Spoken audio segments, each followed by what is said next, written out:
So we're here down in MDI, and the plan had been to have a nice picnic gathering tomorrow, and unfortunately due to COVID we'd had to cancel that, but Amos Eno and I were able to get together, and Brett's taking the video here right now. And we just want to say a few words of thanks for those who had RSVP'd, and to the Hinckley family for offering to host, and hopefully next year we'll be doing the event. Amos, as many of you know, has a long history of really successful work in endangered species recovery, and has really gotten behind DSF and our efforts with the Peter Gray hatchery on the East Machias, and the other work that we're doing around Atlantic salmon, and being really creative in the approach that we've taken. And we appreciate the support that you all have given. And Amos had a speech prepared. I had some words I was planning to make at the gathering. And Amos, how are you feeling about Atlantic salmon now in Maine and the work that we're doing to bring them back? Well, I think Down East Salmon Federation is the first light at the end of the tunnel for Atlantic salmon that I've seen in 30 or 40 years. I ran National Fish and Wildlife Foundation for the first 15 years, and in the early 90s was introduced to Ori Bigfusen, and from 93 on to 99 I funded the buyouts of both Greenland and the Faroes, and also started work restoring rivers in Maine. We basically did the grants to protect the entire watershed of the duck trap.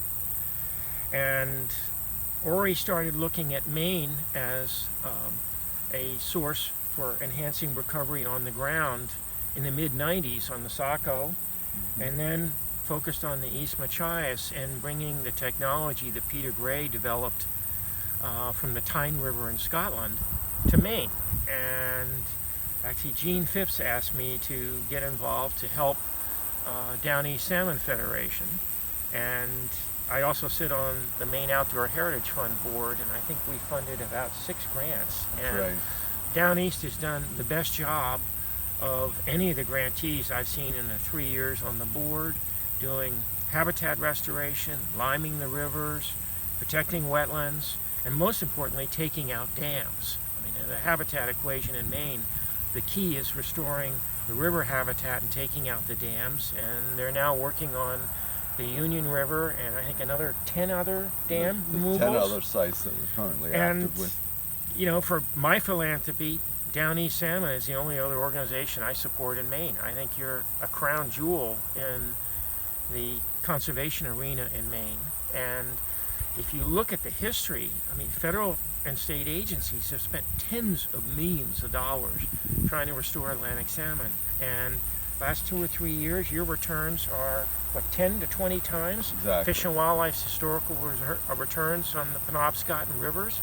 So Down East is a diamond in the rough, and I think really warrants broader recognition and broader financial support.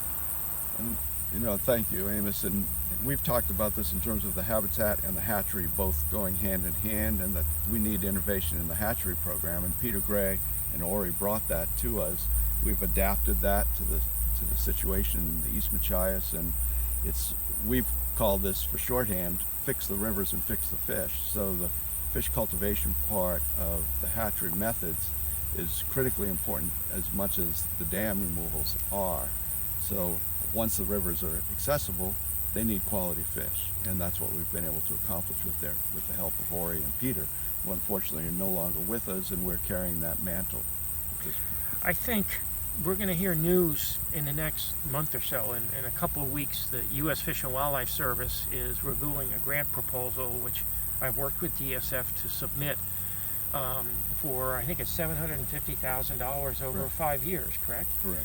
And if that comes through, that will be a national recognition of the leadership and performance of Down East Salmon Federation. And the more we can get other private investors to match those funds, the stronger the program will be. So we're hoping by September. Senator Collins has been a strong supporter of this, actually wrote the Interior Department to support this program.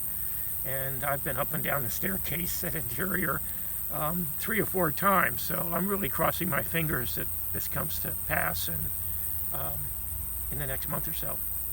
We've had a number of key donors step up with challenge grants, and some of the communications that you all have seen from us indicate the opportunity for matching contributions from Charlie Harriman, who's a Mainer and has been supporting us for a number of years now, increasingly so, and we have another anonymous donor who's also matching dollar for dollar what's coming in. So we have a fundraising goal of about $200,000 a year to operate the project and the experiment and to continue that work. And we're good for this year, but it's into the following year that we're in our fundraising mode right now. You know, if you look at the history of success and recovery of endangered species, usually I would make the case that it's really not federal government or state agencies that have led the pathway to success. It's entrepreneurial nonprofits like Down East Salmon Federation that tend to be small. They bring in new technology, new business techniques, community-supported conservation. And that's one of the reasons I really like Down East Salmon Federation, because they've demonstrated the application of new technologies, innovative conservation practices, and community support, which again in Down East in Maine is the poorest section of Maine, and making that a stronghold for Atlantic salmon is going to help not only conservation, but it's also going to help the economy of the local communities. The technology piece and the sort of innovation that comes along with that is super important, and with all of that comes the bureaucratic permitting requirements, and we're expert at this. We've had to be. So we, for instance, are the only NGO with a Section 10 permit to raise, rear, release endangered Atlantic salmon. That permit didn't come on its own. We had to earn that. And similarly, we've got a project going that Maine Outdoor Heritage Fund is considering supporting, and that is to do a brook trout study, sea-run brook trout, and we've pit tagged brook trout. Again, we're the only NGO in the state that's doing that currently with sea-run brook trout. We're answering some really important ecological questions there.